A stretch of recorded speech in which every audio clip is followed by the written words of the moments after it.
नमस्कार दोस्तों, स्त्री काल के यूट्यूब चैनल पर आप सबका बहुत बहुत स्वागत है। मैं मनोरमा और आज फिर हम एक समसामयिक विषय पर लाइव चर्चा के साथ हाजिर हैं। आज हम लोग बात कर रहे हैं, राहुल गांधी बिहार में हैं और बिहार में सियासी माहौल है, चुनाव होने वाले हैं और इसके साथ साथ तमाम पार्टियों की गतिविधियां तेज है, खासतौर पर कांग्रेस की। तो कांग्रेस की ही हम बात कर रहे हैं। संविधान रक्षा सम्मेलन के तहत राहुल गांधी की ये लगातार तीसरी या चौथी यात्रा है बिहार में। संविधान सम्मेलन में मेरे ख्याल से दूसरी है। जनवरी में वो आए थे और उसके बाद से आज ये यात्रा थी। इसके साथ साथ कन्हैया कुमार जो है उसको बिहार का चेहरा बनाया है कांग्रेस ने और उनकी नौकरी दो पलायन रोको ये यात्रा बिहार में चल रही है। राहुल गांधी ने आज उस यात्रा में भी उस यात्रा के साथ जो है वो बेगूसराय में वॉक किया कन्हैया कुमार के साथ। तो अगर इन्हीं आप सबको दलित हो, मिलाकर आप हम सुन भी लेते हैं।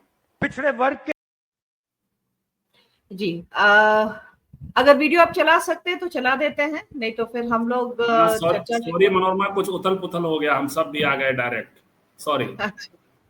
अच्छा कोई बात नहीं। तो मैंने ठीक है थोड़ा बहुत कुछ बोलते कि माइनॉरिटी हो, हाँ, पिछड़े वर्ग के हो, आदिवासी हो, माइनॉरिटी हो, और उसमें मैं महिला भी जोड़ सकता हूं। पिछड़ा बोला, ईबीसी हो, अति दलित हो, अगर आप अपर कास्ट के नहीं हो तो आप सेकंड क्लास सिटीजन हो। और मैं ये ऐसे नहीं बोल रहा हूं, मैं सोच समझ के बोल रहा हूं, मैं पढ़ लिख के बोल रहा हूं और मैं सिस्टम को बहुत गहराई से देखने के बाद बोल रहा हूं। मैं आपको 2-3 उदाहरण देना चाहता हूं। तेलंगाना में हमने कास्ट सेंसस किया और बात अब तेलंगाना में कास्ट सेंसस से बहुत आगे निकल गई है।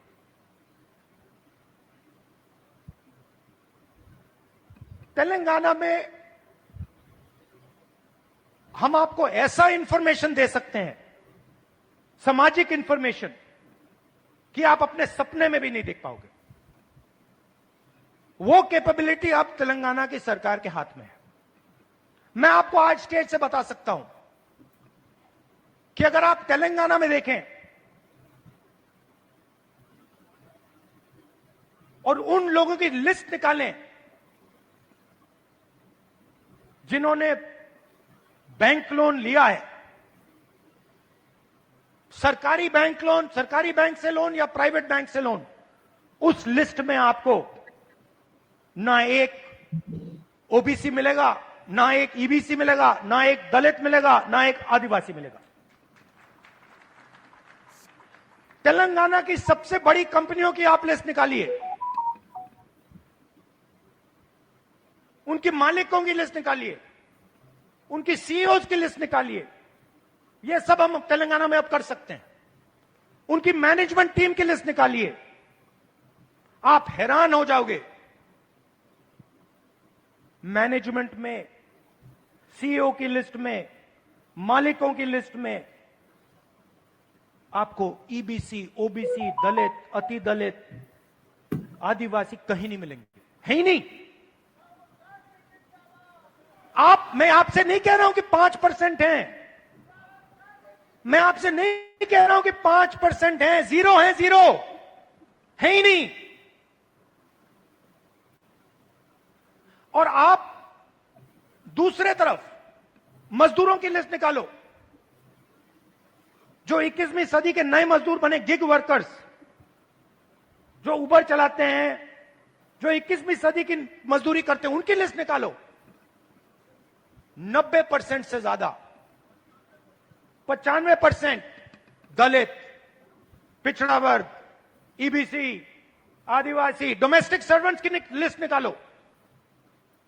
दलित, ओबीसी, ईबीसी, आदिवासी, अति दलित।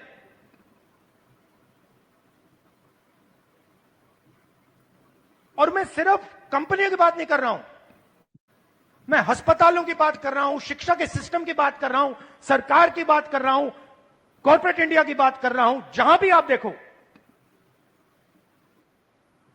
अपने डिस्ट्रिक्ट प्रेसिडेंट्स चुने। और भी कोई वीडियो और चलाना है? अपने डिस्ट्रिक्ट प्रेसिडेंट्स चुने। और मैं ये नहीं कहूंगा कि ये बहुत बड़ा कदम है, मगर ये एक जरूरी कदम है। पहले हमारे डिस्ट्रिक्ट प्रेसिडेंट्स की लिस्ट में 2/3 अपर कास्ट के लोग थे। अब हमारी नई डिस्ट्रिक्ट प्रेसिडेंट्स की लिस्ट में 2/3 ईबीसी, ओबीसी, दलित, पिछड़ा वर्ग, माइनॉरिटी के हैं। और अगर आप हमारे वर्किंग प्रेसिडेंट्स को देखें तो यह बात और भी गहराई से हुई। मैंने और खारगे जी ने बिहार की टीम को साफ बता दिया है कि आपका काम बिहार के गरीब जनता की रिप्रेजेंटेशन का काम है। आपका काम दलितों, ईबीसी, ओबीसी, गरीब जनरल कास्ट, महिलाओं को जगह देने का काम है। और आपको यह काम बिना झिझके, बिना डरे यह काम पूरा करना है। हम राजनीति में आपके लिए दरवाजा खोलना चाहते हैं। आपके युवाओं को हम राजनीति में लाकर, आपको हम राजनीति में लाकर बिहार का चेहरा बदलना चाहते हैं।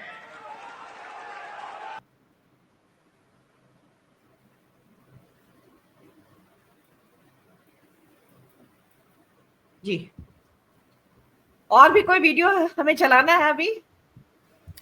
बिल्कुल नहीं, वो चल गया सदा- चल गया सदाकत चल गया। आश्रम और हम वाला लोग आ भी गए। अब आप अपने फ्लो में जा सकते हैं। नहीं, हो सदाकत गया। आश्रम वाला भी वीडियो है हम लोगों के पास में। नहीं नहीं, वो नहीं। अच्छा, मारपीट ठीक की है। वीडियो नहीं, मारपीट की वीडियो नहीं, वहाँ पर उस मतलब वीडियो का क्या मतलब है? उसका कोई उससे मतलब ज्यादा नहीं। हिंसक, उससे तो 100 गुना हिंसक लोग देश की सत्ता चला रहे हैं। बिल्कुल। ये 2 लुच्चे लफंगे लड़ रहे हैं, उसका वो खबर हो गई। हाँ, ये उसका जो कोई मतलब लफंगे प्रसंग- सर पर, देश के सर पर नाच रहे हैं। जी, चलिए, प्रसंग मनोरमा को अब हम लोग उनके फ्लो में आने देते हैं। सॉरी, टेक्निकल जी इशू जी, था। तो प्रसंगवश जिक्र जरूरी था तो जिक्र किया हमने। नहीं, ठीक है, हमने कल बात की थी और आज राहुल गांधी ने उस लाइन पर भी बोला कि जैसे कल हमने कहा कि 40 उनके जो हैं जिलाध्यक्षों की सूची में अब 14 जो है सवर्ण है और बाकी उसके बाद से दूसरे उससे आते हैं, चाहे वो अल्पसंख्यक हो, पिछड़े हो, अति पिछड़े हो, दलित हो, आदिवासी हो, बाकी इसमें आते हैं। 40 में जो है 14 वो सवर्ण है। तो ये है, और इस पर भी टिप्पणी हेमंत जी ने की ही थी, आपने भी की थी शायद। तो ये है। और उसके अलावा जो आरक्षण का जाति जनगणना सर्वे पे बात करने की थी, तो आज उन्होंने उस चीज को कहा है। और उसी लाइन पर बात की, तेलंगाना में जो रेवंत रेड्डी की सरकार ने 42% ओबीसी आरक्षण करने की बात की थी, और जो फिर टोटल आरक्षण 62% से ज्यादा जा रहा था, जो बिहार में भी पेच है। तो ये नीतीश कुमार ने जब उसको लागू करने की कोशिश की थी, तो जो नवी सूची में उसे डाले जाने और उसको और 50% की जो सीमा है, सीमा रेखा है, उसको तोड़ने की बात थी। तो आज भी राहुल गांधी ने उसको तोड़ने की बात की। तो ये इसके जो प्रायोगिक पक्ष है, प्रैक्टिकल जो दिक्कतें हैं तेलंगाना में, उसको लेकर के क्या उनकी सरकार कर रही है, ये भी बात यहाँ पर होगी। लेकिन फिलहाल जो कांग्रेस की जो ये यात्रा है, राहुल गांधी ने बिहार पर फोकस किया है। और एक जो बार बार जताई जा रही थी आशंका की इससे गठबंधन जो है उसको, उसमें जो है एक तनाव, एक किस्म का जो है एक खिंचाव, इसकी बात की जा रही थी, जिसको एड्रेस किया उन्होंने, कांग्रेस ने किया, जिसमें चाहे लालू यादव जी से मुलाकात हो कृष्णा अल्लावरू की दिल्ली में, या फिर यहाँ पर राजेश राम की मुलाकात हो तेजस्वी यादव से, ये यहाँ पर किया गया। तो ये और उसके बाद से अभी जो इस यात्रा को लेकर, तो दोनों तरह से काम कर रही है।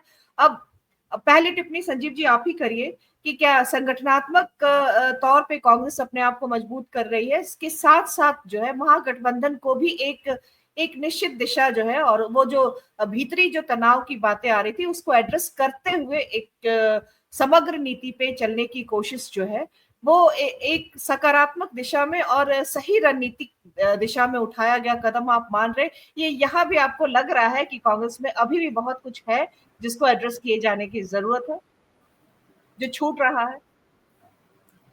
जी मनोरमा, देखिए ये जो आज राहुल गांधी आए और बेगूसराय गए, वहाँ अच्छी भीड़ थी और कन्हैया कुमार की यात्रा का शायद आज समापन था या पटना में समापन होना है, वो मैं वेरीफाई करके नहीं बैठा हूँ, लेकिन था ये एक बड़ी अच्छी पहल इसके पहले कल ले ली गई कि जो लालू जी की तबीयत नहीं थे, जो इनके जो प्रभारी थे, इसके एक दिन पहले ही इनको संदेश दे दिया गया था कि आप थोड़ा ठीक करिए, इसलिए एटीट्यूड ठीक नहीं है। तो जो इनके प्रभारी आकर के बिहार में और दूरी बना रहे थे और महागठबंधन को लेकर के खास किस्म का कंफ्यूजन मीडिया में भी फैल रहा था, तो उसका कोर्स करेक्शन कल कर लिया गया था और लालू जी को से प्रभारी जाकर मिलाए। और यहाँ राजेश राम जी जो इनके बिहार प्रदेश अध्यक्ष हैं, वो शकील अहमद खान के साथ मिल जाकर के वो तेजस्वी यादव से मिलाए और ये सब हुआ। वो सब हम लोगों ने कल बात की थी। इस कोर्स करेक्शन के बाद राहुल गांधी आए तो उसका अच्छा प्रतिसाद भी उन्हें मिला वो बेगूसराय में। अदरवाइज थोड़ा डिस्टर्ब होता, थोड़ा वो हो सकता है कि एक होता है कई बार कि आपको बहुत एक्टिव यदि सीपीआई ने अपने कार्यकर्ता वहां या लोगों को नहीं भेजा होगा या आरजेडी ने, तो उदासीन हो जाना भी कम से कम कि लोग जा रहे हैं, अदरवाइज रोक भी सकते थे यदि आप ज्यादा जेस्चरिंग इस तरह से कर रहे हो, तो कि आप एक हॉस्टिलिटी। और खासकर लालू जी से कल भी हमने कहा था कि एक खास किस्म का नफरत है लोगों में। आप देखिएगा वीडियो जब फोटो लगता है तो किस तरह से लोग गालियां लिख रहे हैं, दुआएं दे रहे हैं, वैसे में तो ये गुड जेस्चर के साथ। संजीव जी, कल रात को कुछ लोगों ने उनके निधन की झूठी खबरें चलाई और गाली गलौज वाली भाषा में। मैं तो दंग, ये सब हो चुका है करुणानिधि। अब जैसे ही अटल बिहारी वगैरह की बात आती है तो ज्ञान देने पहुंच जाते हैं, मृत्यु के बाद ऐसा हमारे यहाँ मरने के बाद ऐसा नहीं किया जाता, और तरह तरह के ज्ञान की बात आती है। लेकिन ये जिंदा हो या जो करुणानिधि के मामले में भी हुआ था, जयललिता के मामले में हो गया था, जो कि वो ब्राह्मण थी लेकिन उन्होंने चूंकि द्रमुक आइडियोलॉजी पे काम किया था, तो ये सब चीजें होते रहती हैं। इसको थोड़ा ठीक किया उन्होंने, कल आज आए, अच्छी बात थी। अब जो राहुल जी का जो हम लोग अभी हमारा जो हम थंब से भी संदेश दे रहे हैं, सबसे पहले राहुल जी को अपने टीम का ठीक ठाक करना होगा, क्योंकि राहुल जी को कास्ट नहीं समझ में आती है, जाति समझ में नहीं आती है। जितनी चाबी भरी राम ने उतना चले खिलौना, तो जितना लोग उनको फीड करेंगे, क्योंकि कास्ट से आए नहीं है ना, कास्टलेस हैं और कास्टलेस वातावरण में है। जो पॉजिटिव चीज है वो है पॉजिटिव, लेकिन जब आप जाति की राजनीति करने आएंगे तो वो निगेटिव हो जाएगी। तो आपको जब जाति नहीं समझ में आएगी तो आपका बयान गलत बयानी हो गया। जैसे इसी वीडियो में शायद उन्होंने कहा ना कि 2/3 हमने कर दिया है। हमने यही वीडियो, हम लोगों ने एक पूरा प्रॉपर वीडियो बनाया, हेमंत जी ने और मैंने, 11 बजे वाले शो में, कि आज भी 55 से 60% अशराफ और सवर्ण है। और जब आप बात करेंगे तो और वो करें 2/3 कर दिया हमने। अति पिछड़ा बड़ी मुश्किल से खोज करके 3 कर पाए। ओबीसी का, अपर ओबीसी का है वहां, ये है। तो ये जरूरी है। तो उसमें एक बड़े हम लोगों के मित्र पत्रकार हैं, वो मैं कई बार इस वीडियो पे भी यहाँ भी कह चुका हूँ, कई जगह कह चुका हूँ, कि राहुल जी से 2 घंटे की उनकी मीटिंग कभी बाहर नहीं आई, लेकिन बहुत बेबाक उन्होंने कहा था। उन्होंने कहा था, राहुल जी आप अपनी टीम को बदलिए, आप अपनी टीम में SC ST OBC और खास करके जो आपका मीडिया टीम है उसको ठीक करिए। तो वो ठीक होगा तो आपको फीडबैक अच्छा मिलेगा। तो हो सकता है राहुल जी इनोसेंट आदमी है, राहुल जी बहुत ईमानदारी से कुछ करना चाह रहे हैं, उसमें उनको ये फीडबैक दे दिया गया हो कि हमने 55% कर लिया। लेकिन ये है नहीं। अब जब पसमानदा टर्म आ गया है, पसमानदा सेंटिमेंट पे बीजेपी खेल रही है, तो कास्ट वोकैबुलरी में आइएगा तो सब कुछ करना पड़ेगा, और सब कुछ करिएगा तभी आप बहुत सारी चीजों का आपके लिए बचाव भी है। जैसे जब आप पर मुस्लिम तुष्टिकरण का आरोप लगता है तो आप पसमानदा लाइन पे बात कर सकते हैं, ये सब चीजें हैं। तो वहां वो थोड़ा सा मुझे लगा कि वो एक बड़ा लैकिंग था, और इरादा सही है, लेकिन ये प्रसंग है उनके साथ। दूसरी लैकिंग जो है, आज भी देखिए कांग्रेस का इकोसिस्टम है। आज भी यदि सदाकत आश्रम की घटना, जिसको बहुत हम लोग को तुल नहीं देना है, लेकिन वहां भी वो जो चीजें हो रही हैं, वो एक तो लगता है आरएसएस का प्लांटेड कोई गया था, एक दूसरी घटना में वो ब्राह्मण, ये भूमिहार और राजपूत संघर्ष दिखाई पड़ रहा है। तो अभी वहां जमीनी स्थितियां उनके वहां ये है। दूसरी चीज कि राहुल जी को कनेक्ट करना सीखना होगा उनके भाषण। आज फिर उनके भाषण ने मुझे पर्सनली निराश किया, इसलिए कि वो रिकॉर्ड, ऐसे लगा कि रिकॉर्ड बज रहा है। इसके पहले भी जब जगलाल चौधरी जी के कार्यक्रम में आए तो वही भाषण, थोड़ा सा इधर उधर। आज हेमंत जी ने बड़ी अच्छी एक चिन्हित कराया, और वो शायद हम लोगों ने वीडियो चलाया भी, कि वो एक क्वाइनिंग उन्होंने एक बड़ी अच्छी की कि आप यदि सवर्ण नहीं है तो आप दोयम नागरिक हैं। हालांकि फिर लोग उनके दत्तात्रेय वाला ट्विटर वगैरह पे चल रहा है कि इसका मतलब आप प्रथम नागरिक तो बच गया कुछ ऐसा, लेकिन बात उन्होंने क्वाइन, लेकिन वो वही रिकॉर्ड, वही 50%, वही जाति गणना। आप आते हैं तो लोगों से कनेक्ट होइए ना। आप आए थे बुद्ध, ये आपने तो मनोरमा लिखा है उनके बारे में, बुद्धू नोनिया, और उनके जो प्रजापति हैं गणेश शंकर प्रजापति, तो उनके बात, बारे में भी। आप ऐसा नहीं कर सकते कि आप एक ही रिकॉर्ड को बार बार बच जाएंगे। और एक ही सभा, वहां लोग कितने थे, हम तीनों बार के लोगों को जानते हैं कि कौन लोग वहां ऑडियंस में जा रहे हैं, तो वो ऑडियंस रिपीट होता है उसमें कम से कम 25 से 30 से 50% लोग रिपीट होते हैं।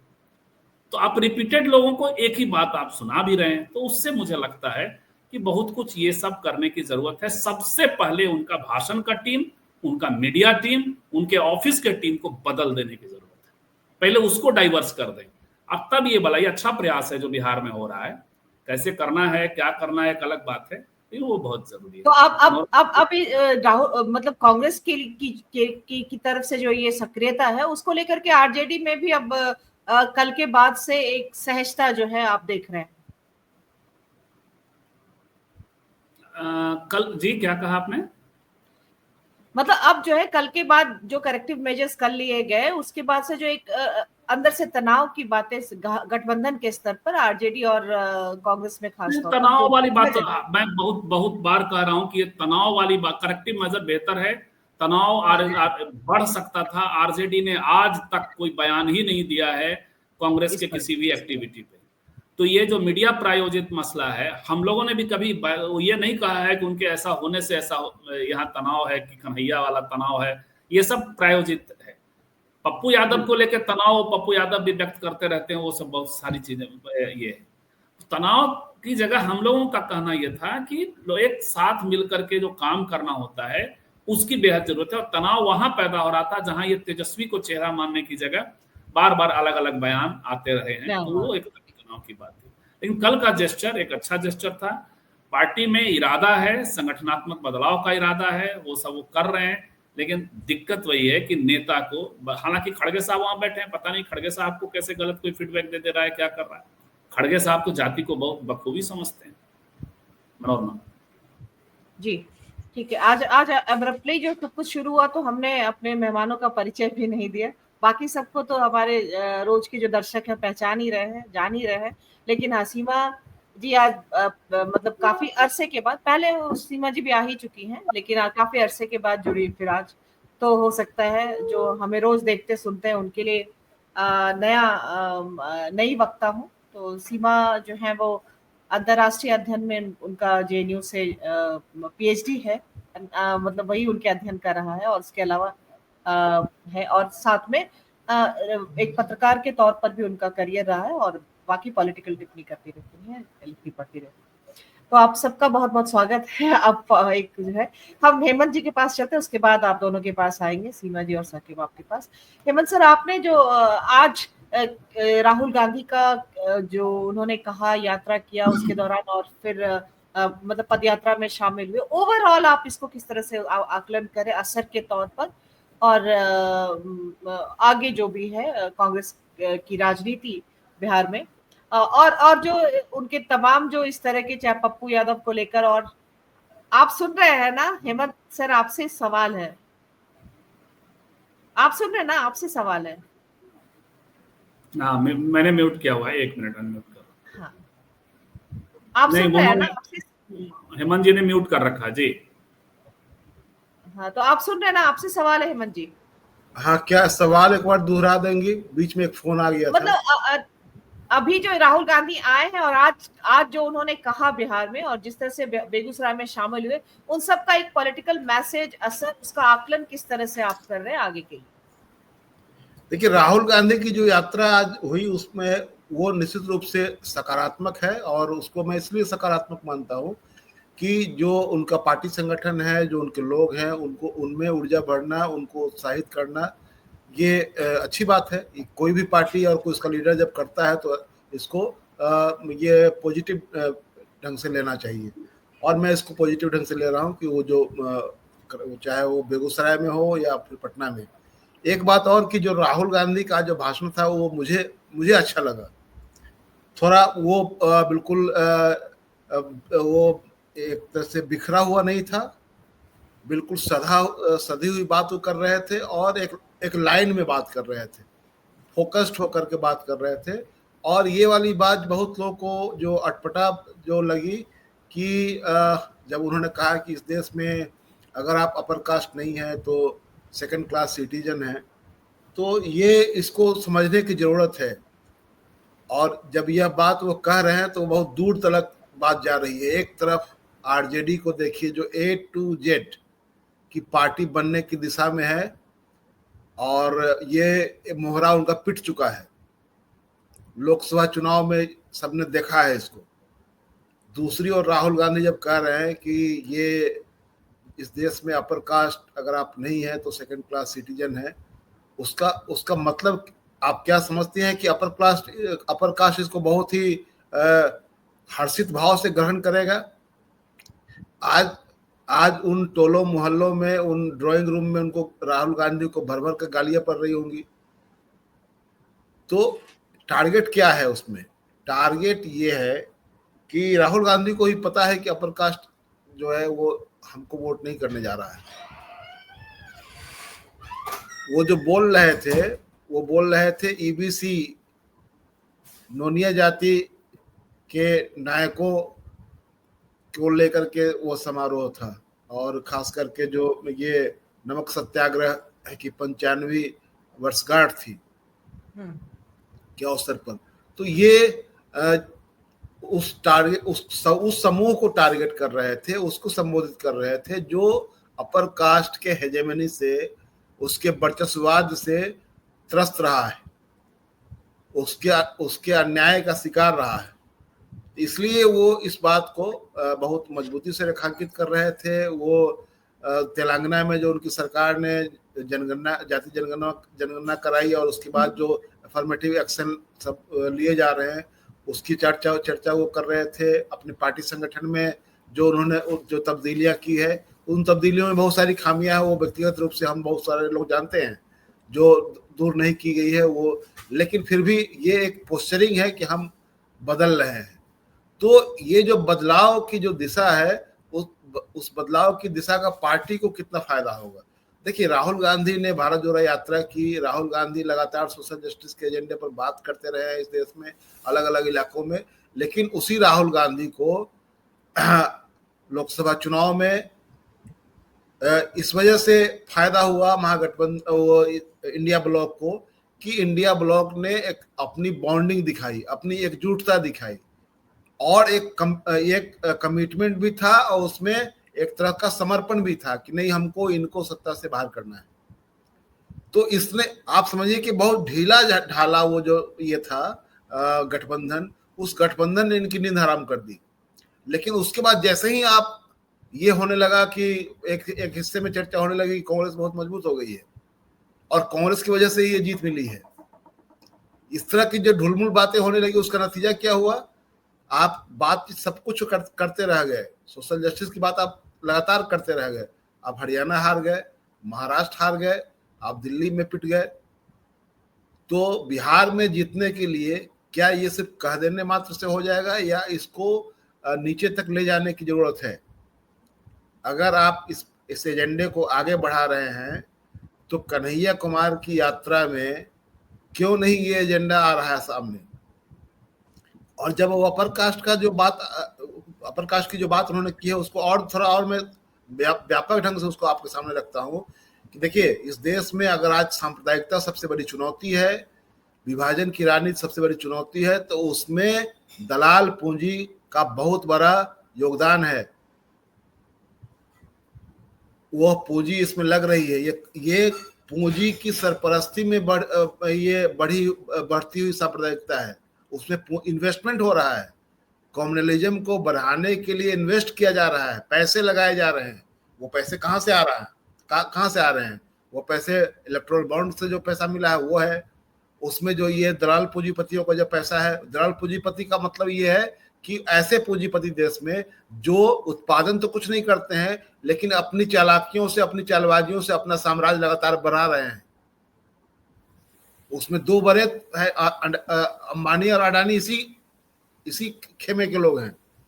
और उनके साथ सांप्रदायिकता का गठजोड़ का नमूना मैं और आपको बताता हूं कि वो सर्वोत्तम नमूना है। वह है कि जब अंबानी के बेटे की शादी हुई तो शंकराचार्य जब वहां गए, अभी मुक्तेश्वरानंद, और तख्ते ताउस लगा कर जब बैठे हुए थे वहां पर, तो अंबानी आकर के उनके गोर पर गिर गए और मोदी जी भी उनके गोर पर गिरे। ये क्या था? ये पूंजी के साथ जो ब्राह्मणवाद है, जो अंतर्वस्तु जातिवादी है, भेदभावपूर्ण है। हेमंत जी, उसी समारोह में समाजवादी धड़े के भी तो सारे लोग गए थे। उसको छोड़िए ना, वो उसका कोई मतलब नहीं है। वो ऐसे ही, वो सब बेगानी शादी में अब्दुल्ला दीवाने थे वो लोग। उसकी कोई गिनती नहीं है। गिनती जिनकी है मैं वो बता रहा हूँ। लेकिन जनता रिसीव इसको इसी तरह से करती है ना, जनता रिसीव इसी तरह से करती है। मैं उसको वो सही नहीं मानता, नहीं जाना चाहिए था उनको। मैं कह रहा हूँ कि जो पूंजी का गठजोड़ है, दलाल पूंजी का जो सांप्रदायिकता के साथ जो गठजोड़ है, और विशुद्ध रूप से कहीं जो ब्राह्मणवाद के साथ जो भेदभावकारी है, जो जातिवादी है, जो वर्चस्ववादी है, उसके साथ जो गठजोड़ है, उसका नमूना है। जब आप गिर जाते हैं शंकराचार्य के पांव पर, क्या हैसियत है शंकराचार्य की उनके सामने, अंबानी के सामने? कुछ नहीं, पिद्दी भर भी नहीं है। मोदी जी के सामने क्या हैसियत है उनकी? लेकिन अगर ये लोग गोर पर गिर रहे हैं तो जान, ये ऐसा ही नहीं, अनायास नहीं है गिर जा रहे हैं। इसलिए गिर रहे हैं उनके पांव पर कि ये बताना चाह रहे हैं कि आप सबसे जो ये मनुस्मृति में क्या है कि राजा से, ब्राह्मण राजा से ऊपर होता है। तो ये जो पूंजी का गठजोड़ है, यहाँ मैं समझता हूं कि राहुल गांधी यहाँ चोट कर रहे हैं जी। और उनको पता है कि अपर कास्ट का वोट उनको नहीं मिलने वाला है। तो लेकिन ये इतना महत्वपूर्ण एजेंडा है, इस एजेंडे को क्या पार्टी उनके आगे बढ़ाएगी? कन्हैया कुमार इसको आगे बढ़ा सकते हैं, उनमें दम है ये आगे बढ़ाने का। इस नेट अभी एक जगह मैं चर्चा में था, तो एक पत्रकार जो हम लोगों के मित्र हैं, उनको बोलने में दिक्कत हो रही थी और मैंने उनको टोका। हम बोले कि आपको बोलना पड़ेगा साफ साफ, अपर कास्ट के बारे में जो राहुल गांधी ने कहा है उसको डिकोड कीजिए। नहीं बोलिएगा, उसको म्याऊ म्याऊ करके रह जाइएगा तो बात नहीं बनेगी। तब राहुल गांधी बोलेंगे, तो मतलब है कांग्रेस, राहुल गांधी ने तय कर लिया है कि उनके वोटर्स वो नहीं है। हालांकि वोटर्स में क्लैश करा, उन्होंने डिफाइन किया इस बार कि हमारे वोटर कौन है। अब बताइए कि अब किसी की ताकत है क्या कहे कि लालू यादव की तरह कोई फैला देगा क्या कि राहुल गांधी ने कहा है भूरा बाल साफ करो, जो कभी लालू यादव ने कहा नहीं था। लेकिन किसी की ताकत नहीं है जो राहुल गांधी के बारे में कह दे कि उन्होंने कहा कि भूरा बाल साफ करो या अपर कास्ट को साफ करो। ये किसी की ताकत नहीं है जो ये नैरेटिव फैला दे। ये राहुल गांधी अगर तो मैं समझता हूं कि ये वाला नैरेटिव जो है, मुझे तो अच्छा लग रहा था कि आज राहुल गांधी ने बहुत फोकस्ड होकर के और एक कंटिन्यूटी में अपनी बात रखी। लेकिन उनकी पार्टी इसको कितना मल्टीप्लाई करती है, उसको लेकर जाती है, उसमें मुझे पूरा संदेह है, क्योंकि पार्टी उनकी उस भाव में नहीं है। न तो उनके जो दलित अध्यक्ष हैं, प्रदेश अध्यक्ष, वो भी कितना इसको ग्रहण कर पाएंगे, क्योंकि आप उसके लिए पूरा चाहिए यहाँ नीचे, इसमें सीने के भीतर से वो आवाज, कलेजे से आवाज आनी चाहिए। गले के ऊपर से आप बोलिएगा तो काम नहीं चलेगा उसमें। तो राहुल गांधी तो बोल रहे थे बिल्कुल अंदर से, वो गले के ऊपर से नहीं बोल रहे थे। बाकी लोग जो बोलते हैं वो गले के ऊपर से बोलेंगे और उनको बस अपर कास्ट कहने में उनकी गिगी बन जाती है। तो ये वाला मुझे लगता है कि मुझे ठीक लगा राहुल गांधी की यात्रा। अब है कि गठबंधन के सहयोगियों के साथ उनकी बॉन्डिंग वो लगे कि पूरा सिंक्रोनाइज कर रहा है, आपस में बहुत एकजुटता है, उससे माहौल ऐसा होता है। देखिए वो एक ऐसा नहीं है कि हम साथ साथ हैं वाली बात नहीं, उसमें है कि वो सब चीज में दिखना चाहिए, आपके आचार व्यवहार में, आपके आने जाने सब चीज में वो झलकने लगता है। तब वो बॉन्डिंग बनती है कि नहीं हम एकजुट है, हम एक है। और उसके बाद तब हमला जो आप करेंगे तब उसकी ताकत का अंदाजा किसी को नहीं पता चलेगा कि हाँ हमला कितना ताकतवर होने जा रहा है। तो ये सब है चुनौती सामने में। जी ठीक है। राहुल जी के आने के पहले हेमंत जी एक भाषण हुआ वहाँ, नोनिया जाति के एक नेता ने भाषण दिया। उन्होंने बड़ा अच्छा एक रूपक रचा। उन्होंने कहा कि 3% ये सॉरी झोपड़ी में 30 वोट और खोपड़ी का 3 वोट, तो झोपड़ी का वोट खोपड़ी ले जाता है। तो बाद में जो राहुल जी ने बोला वो जो है उसके पहले ये भाषण आ चुका था। और एक हम लोगों ने ऐसा तो कभी नहीं कहा, हम लोग तो बल्कि ये कह रहे हैं कि कुछ लोग Mahagathbandhan Rajad versus Congress cold war दिखा रहे हैं, जबकि राजद बेचारा एकदम ठंडा है, कुछ बात ही नहीं कर रहा है, तो वार कहाँ है? हम लोग ये कह रहे हैं, हम लोग ये तो कह ही नहीं रहे हैं कि राजद और कांग्रेस में कोई कोल्ड वार है, हम तो इसको खारिज करते हैं। और ये जो टिप्पणियां बाहर चल रही है, हम उसको यहाँ पर अगर उठाकर बात कर रहे हैं तो कंफ्यूजन दूर करने की बात होती है बाकी लोगों का। ठीक है, आप दूसरों के नैरेटिव वाले सवाल जरूर रखेंगे ताकि यहाँ पर उस जवाब को लेकर के एक स्पष्टता बने। जो हमारे वक्ता है यहाँ पर वो उसके बारे में बात करते हैं। हम शिवा जी के पास आते हैं और एक बतौर पॉलिटिकल एनालिस्ट भी और एक आम नागरिक की तरह भी बिहार में जो कांग्रेस की गतिविधि है और एक बिहारी होने के नाते अब जो पिछले कुछ दशक में कांग्रेस रही थी और अभी जो इस तरह की सक्रियता और खास तौर पर कन्हैया कुमार को उसका चेहरा बनाना, एक तो वो सेंटिमेंट्स भी है, जेएनयू कनेक्शन है, आप भी उसी जगह से है जहाँ से कन्हैया कुमार है, तो ये तमाम चीजें भी एक साथ है।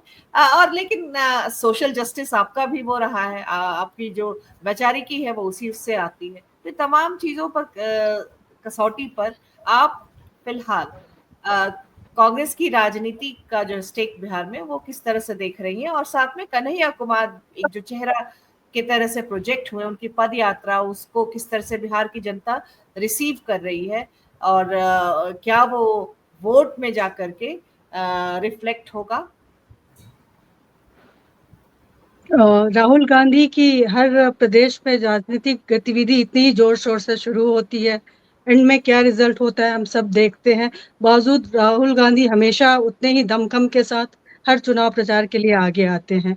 और बिहार में कन्हैया के साथ आना, जबकि कन्हैया को लेके पिछले 10 सालों में बहुत तरह की नैरेटिव बनाई गई है, पूरा देशद्रोही और उसके खिलाफ पूरा नैरेटिव और एक उसको देशद्रोही साबित करने के लिए पूरी मीडिया से लेके बहुत बड़ी पार्टियां, पैसे, सब कुछ लगाए गए हैं।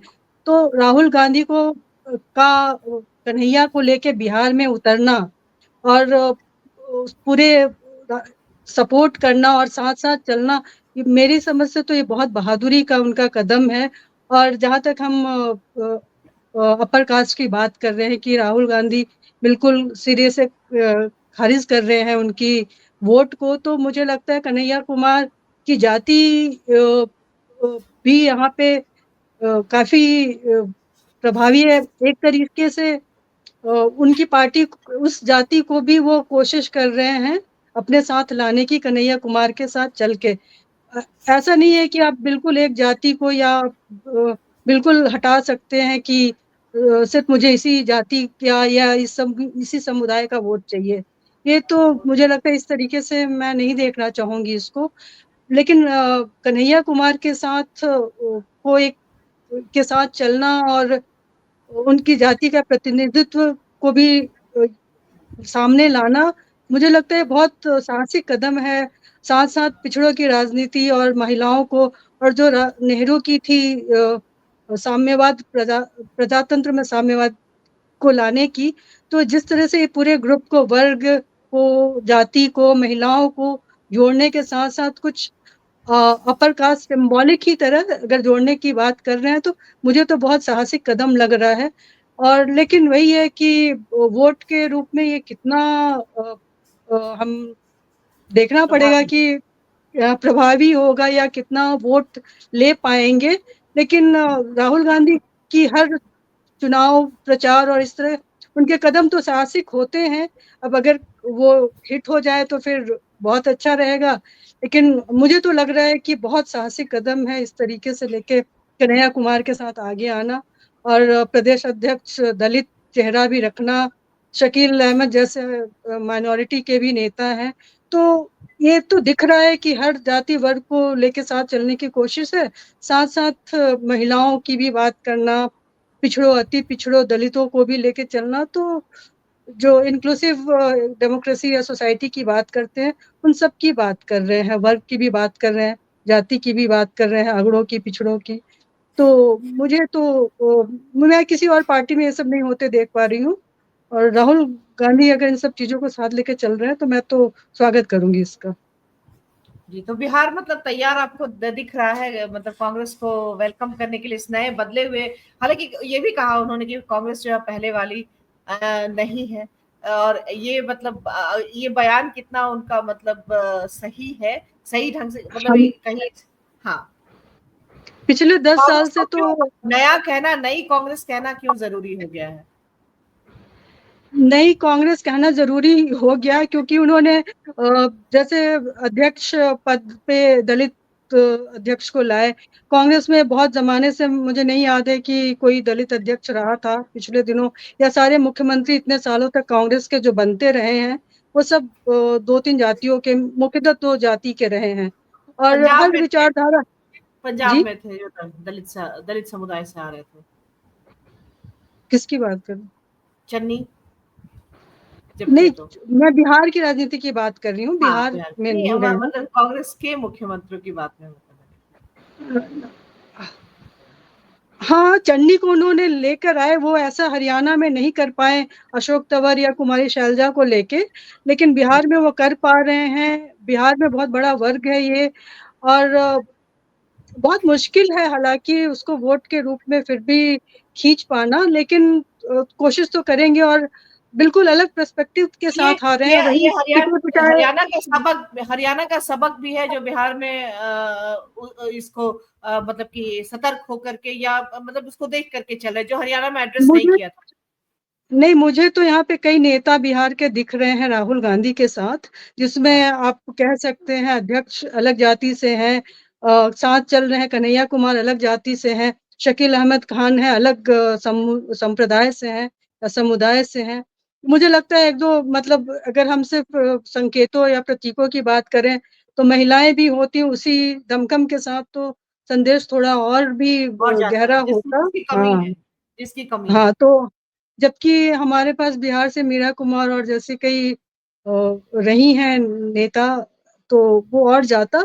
तो जब भी हम राजनीति की बात करते हैं तो हम अगड़ों पिछड़ों और जाति संप्रदाय में रह जाते हैं, महिलाएं पीछे छूट जाती हैं, और ना वो दिखती हैं, आपके सड़कों पे भी नहीं नजर आती हैं ऐसे बिहार में तो यात्राओं बिल्कुल, में।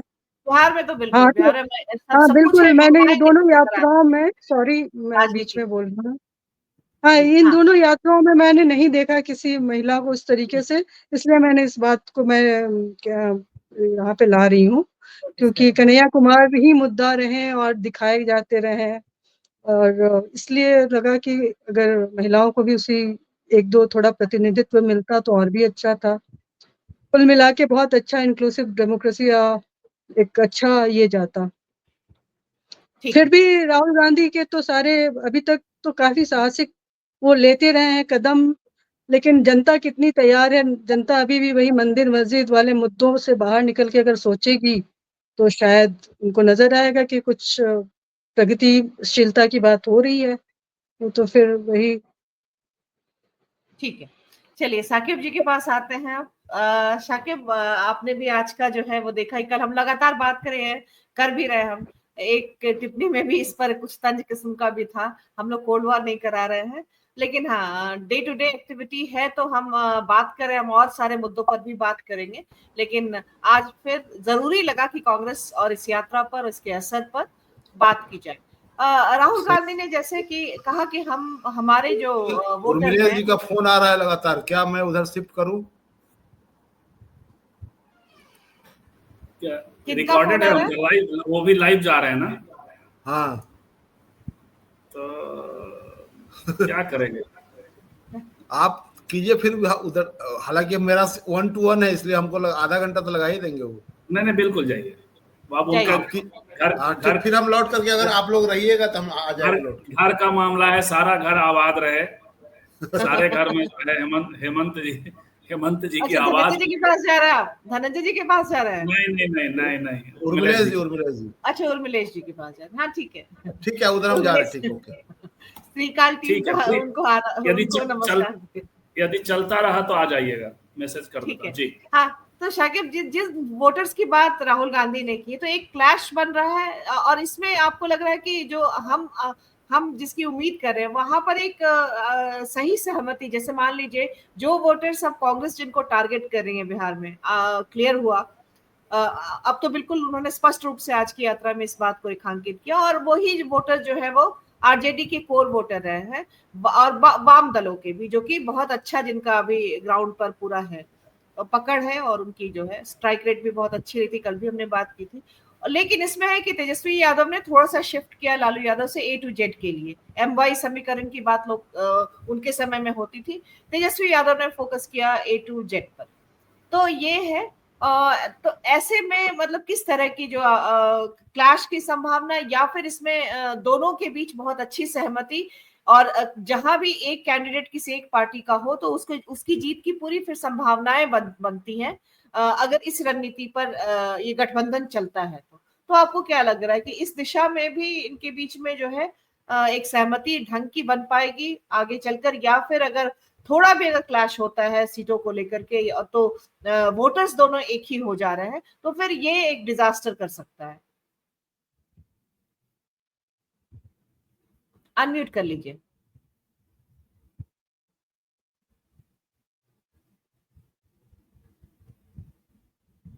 अनम्यूट करिए, अनम्यूट। एक मिनट, मुझे वो ऑप्शन ही नहीं दिख रहा है कि मुझे म्यूट कहाँ से करना है, मेरे स्क्रीन से गायब हो गया है। नहीं, हो गया, आपकी आवाज आ रही। मैं देख रहा था कि टिप्पणियां आती हैं संजीव सर के लिए बहुत मजे की टिप्पणी, तो कभी कभी हंसी भी आ जाती है, कोई संजीव सर को वैसे समर्थक बना देता है, ओवैसी को सीएम बनाना चाहते हैं वाला। जी जी जी, बिल्कुल, मुझे बड़ी हंसी आ रही थी। तो एक्चुअली मैं ये कहना चाह रहा हूँ कि हेमंत सर ने अभी जो बातें कही उसको ही एक्सटेंड करना है। सीमा मैम भी जो कह रही थी, राहुल गांधी हर स्टेट में जाके अपने तरफ से पूरा एफर्ट लगाते हैं, लेकिन जैसे संदीप जैसे लोग हैं जो प्रियंका गांधी के सलाहकार थे उत्तर प्रदेश में, उन्होंने नारा दिया था लड़की हूँ लड़ सकती हूँ, और संदीप जैसे लोगों ने उनके पूरे के पूरे नैरेटिव को पलीता लगा दिया। तो कांग्रेस को एक 2-3 मोर्चों पर लड़ाई करने की जरूरत है। एक जो सबसे पहला, जो संजीव सर ने भी कहा कि इनको अपनी टीम बदलने की जरूरत है। ये जो बैक ऑफिस टीम है ना, जो सामने नहीं आती है, जो पॉलिसीज बना रही है, लेकिन जस्टिस फॉर एजुकेशन, ये जो सी लिखा आपने, वो जी लिख रहे थे कि सी ही लिख रहे थे? यदि सी लिख रहे थे तो सी की तरह ही लेंगे, जी लिख रहे थे तो जी की तरह लेंगे। संजीव सिंह, वो आप क्लियर कर दीजिएगा जी। और हेमंत सर ने अभी जो कहा कि सांप्रदायिकता एक बड़ा इशू है, और इसमें कोई शक नहीं है, आप जब तक सांप्रदायिकता को मंचों से खुल करके काउंटर नहीं करेंगे, आप जब तक ऑडियंस को ये नहीं बताएंगे कि ये आपके बच्चों के लिए घातक है, आप जब तक ये नहीं बताएंगे कि आपके बच्चों के लिए जो समाज में जो जहर भरा जा रहा है, वो जहरीला समाज बहुत ज्यादा सकारात्मक रिजल्ट नहीं देता है, आपको खुल करके बात करनी होगी, इसमें छुपे अंदाज में बात नहीं करनी होगी। आप देखिए कि एक दूसरा जो पक्ष है, दूसरा पक्ष जो है वो क्या कर रहा है, दूसरा पक्ष इसी सांप्रदायिकता को लेजिटिमाइज कर रहा है। अभी आपने देखा होगा योगी आदित्यनाथ ने एक पॉडकास्ट में कहा था कि हिंदुओं से अनुशासन सीखना चाहिए। तो ये हिंदुओं से अनुशासन मतलब धार्मिक अनुशासन सीखने का क्या मतलब है? अभी आप कल देखिए प्रयागराज में सालार गाजी की दरगाह पे चढ़ करके वो जो है भगवा झंडा लहरा रहे हैं, और उस व्यक्ति ने बाकायदा फेसबुक पर पोस्ट डाल के योगी आदित्यनाथ को टैग किया है। तो ये कहीं ना कहीं वो जो एक दूसरा पक्ष है, वो ऐसी तमाम जो मस्जिदों के आगे डीजे बजा के नाचना है, लाठी बल्लम लेकर के, तलवार भाला लेकर के, और इस तरह की गाली गलौज करने। अभी हाजीपुर से भी एक वीडियो आया, बहुत गंदी गंदी गालियां दी। यहाँ पे एक और चीज बता दो शाकिब कि ये कॉन्फिडेंस उस लड़के का जातिवाद के कारण आया है, ठाकुरवाद के कारण आया है, मुख्यमंत्री को टैग कर सके, टैग करके बता सके।